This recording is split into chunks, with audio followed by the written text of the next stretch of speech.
Andrew, John, today's topic is social media.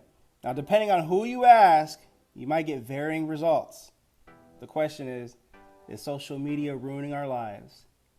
Yeah. I mean, I think by any measure you take, it probably is. I mean, if you think about it, it's like the graffiti on the bathroom wall is now on a global scale, and you can instantly send that graffiti like halfway across the world. When I go to the bathroom and if I don't see that graffiti, I don't feel safe. If the walls are too clean, I feel unsafe.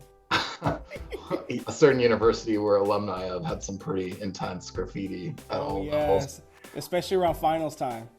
Yeah. Is there any graffiti anymore? Or are people just on their phones though? I don't know, there's social media graffiti. I don't know. Were humans meant to be able to like send a 5-minute high def video to another continent instantly? We really don't know. I mean, there's always been technological changes over the years, but that's one we'll just have to wait and see. And also, were we meant to go live? And That is insane. Like, I still haven't, like, people are just so casual about it now because it's so common. But like, remember the first time you saw that? I mean, there were different variations of it, but like there was Periscope and you could just jump around the world watching people. That blew my mind. So yeah, it's crazy. let's take it back to where it started, how I remembered it. I don't know if it was 2006 or 7. You probably know of a better date than I did when MySpace was the one that came out. Yeah, like 2004, 5-ish. Okay, that was definitely our alumni days. Right. Or undergrad days. And also MySpace had this top 5 friends list. And Genius, but that was the scratching on the surface. You're ruining our lives, social media. I mean, imagine like, okay, we Wasn't there a T-Mobile Fave 5 thing too? Was that after MySpace? that seems, I don't know, but that seems more commercialized and accepted. But Yeah. it was definitely unacceptable. It's like, Kristen, how dare you not put me in your top 5 when we had Cosmos and Boy Troubles back in the day. Yeah, if you had like a huge following, you'd be like, hey man, I'm gonna throw you up in my top 5 today, so you pick up a few followers on, or was it likes on MySpace and crazy. Yeah, or on the frat days, bro. You're not my top. I'm not in your top 5. WTF, OMG, you know. So that was the start of it, and then Facebook, back when I signed up on 2008, that was just a different beast than what it is now. It was just likes and friends, and that's it. How I remembered it, right? Because MySpace died and Facebook's still going, I actually have like a really positive viewpoint of MySpace. Like it feels like a nice time back in history when things were simpler. I mean, a lot of people point to why it failed was when they they let the people edit their pages and like add in music and like giant bouncing images. And like computers weren't great back then. It would shut your computer right down. Whereas Facebook was like, we're going to keep it elegant and perfect. You can throw a photo up, but it has to be within our framework. Oh, there will be no audio playing or anything. And I mean, look who won. Such an irony where it's like, okay, people, we are going to empower you with this social media platform. Do what you wish. Wow, banner lights flashing, computers crashing. You know, that's a great analogy or story about like why MySpace didn't work out long term. Yeah, it's very satirical. Are the customers always right? Are the social media content creators always right? Are the people always right? Totally. And I mean, there was nothing sadder than a T-Pain song just blasting as your computer slowly melted away. It was like that dopamine effect, you know. Then the likes, let's say, I mean, even I'm guilty of this. I'm just going to be upfront. Like, let's say I post something I think, dude, this is going to garner so many likes. It's cool. I think it's cool. Then it's like, meh, no, we don't like it because we're not going to like it. It's like, all right, next. How many times has it happened to you that the thing you just didn't even think about is your most popular piece of content? Happens all the time. It just kind of happens organically. That does the best. That's just social media. You know, I heard Barbara Corcoran say something beautifully. It's like a lightning in a bottle, organic and just raw. She said, even though she's an investor from Shark Tank, she talked about, dude, my most liked posts are when I have no makeup on, I'm wearing a tank top. That's funny. Morning breath, and I talk about my biggest Shark Tank deal, and people are like, yes, like, love, follow, share. And then I'm dolled up in a Shark Tank suit, makeup on and everything, and it's like, meh, no, not organic, we don't care. That is genius. That is it. That's it exactly. Totally. Like, your most polished photo isn't going to do well, but if you do your you do a version of an organic post that is actually polished but doesn't look polished, like that's a way you can kind of do it. But yeah, for sure. That's one way it's ruining our lives. Another way, it's cyberbullying. I mean, at least back in our day, all we had to worry about was probably take a karate class as a kid, and then we won't have to deal with bullies. Now you got to deal with the cyberbullies, like, dude, you're old, get off TikTok. Blah. Like, how about like some of those like older ladies who like put grandma in their name and do crazy stuff? Like, oh, I love it. Genius. I saw one. It was, I forgot what her TikTok name is. Angry, like Grandma Sandy, and she just does the weirdest stuff. Like, grandma loves eggs, and like takes like this. Oh, I love that one. Yeah. Or grandma loves cake.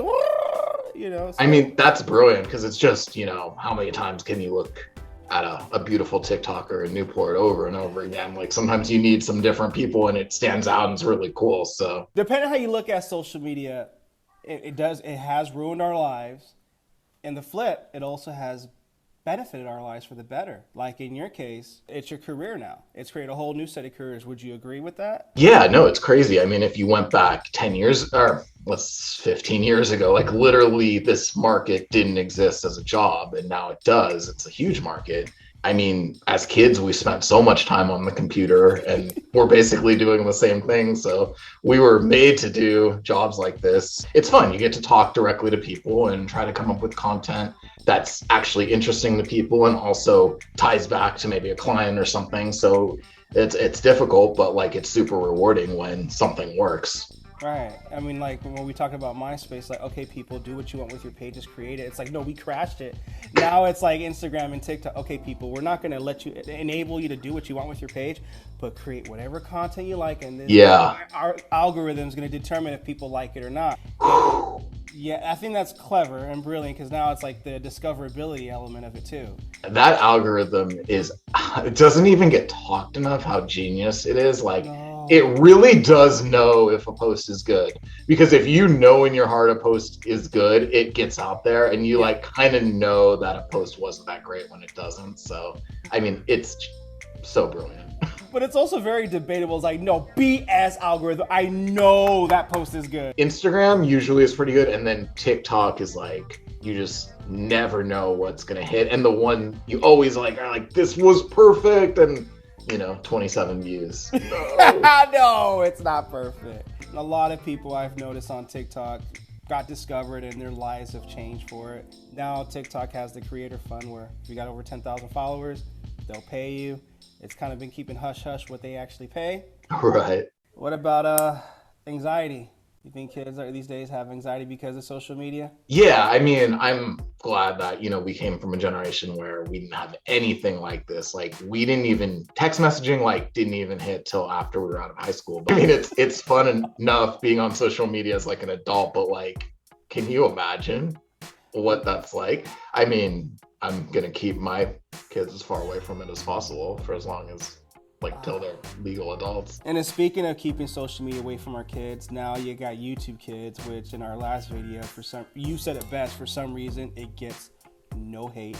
Parents worldwide have accepted it. We had YouTube Kids for a minute, deleted it. It was just a little too spastic. It was like boom, boom, boom. Like, just they're watching 5 seconds and another thing comes up. It's just, it was a little too much. So we switched over to like Netflix, which even has a little of that, but like at least you can kind of just be like, okay, you're gonna watch an hour of this one thing. Yeah, I mean, with my kids, you know, my daughter was just watching Blippi, you know, the Powerpuff Girls, something educational, and then all of a sudden this YouTube algorithm was like, well, how about we throw the haunted Chuck E. Cheese at 3 a.m.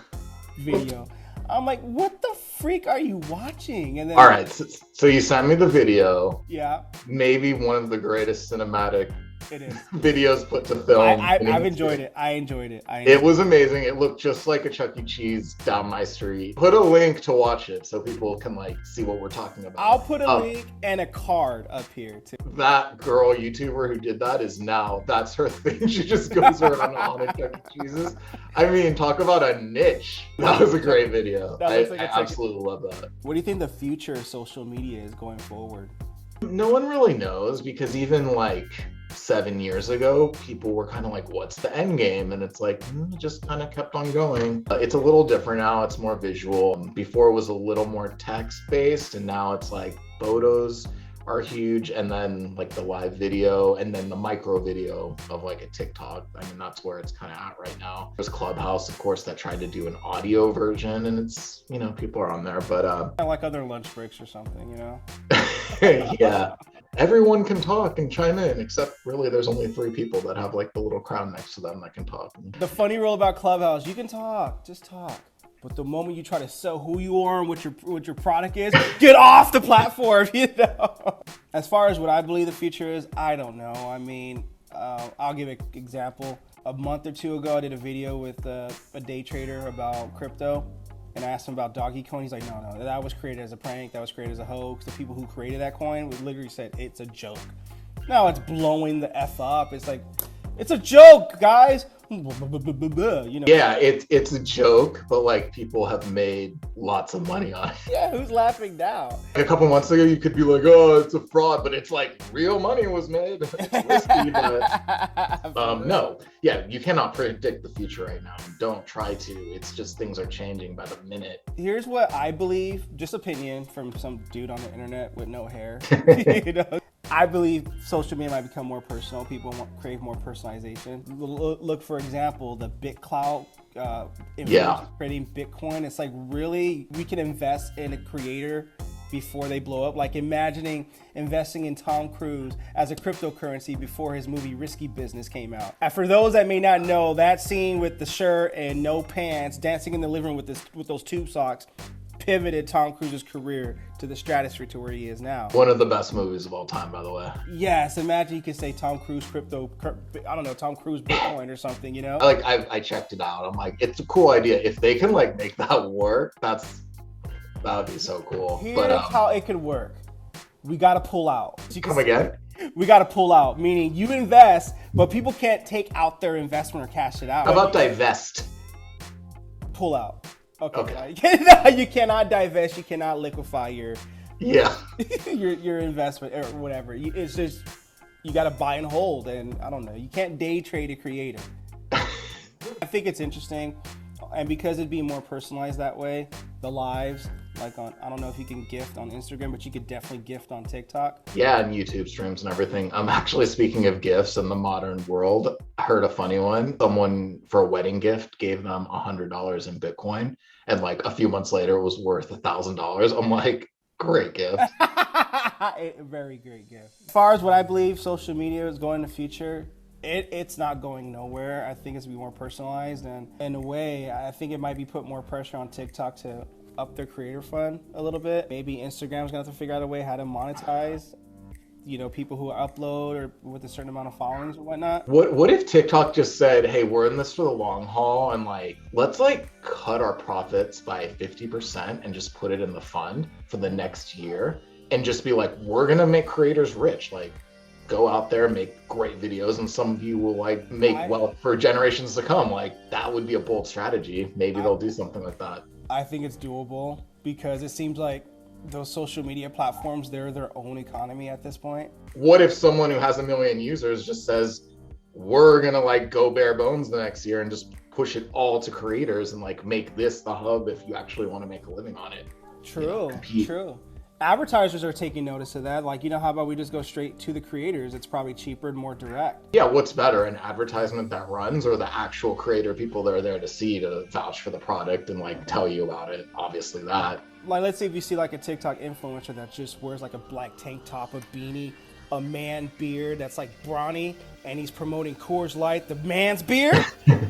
Yeah, that's a good fit right there, you know? Yeah, so I wonder if, you know, companies are going to start making their commercials more TikTok-y, you know? We'll talk about synergy. How about when Charlie created a ring light to sell as her product? I'm like, yeah, that goes hand in hand. Like, every one of her fans needs a ring light, so. And every one of her fans needs her Dunkin' Donuts coffee. Oh, I know. Yeah, I know. Anything else you want to add of what social media may be in the future? I mean, there's definitely going to be a whole new creator economy, content economy in that regard, you know? Yeah, I mean, I think you're right. You said more personal. Like, they've been saying this forever, but like more walled social media where it's like not so public and it goes back to being just your friends. But that's been talked about for like 5 years, and that still hasn't really happened. I mean, most people that aren't public figures have a private Instagram, so maybe it has in that way. I don't know. We want what we want, and guess what? Learn a lesson from MySpace.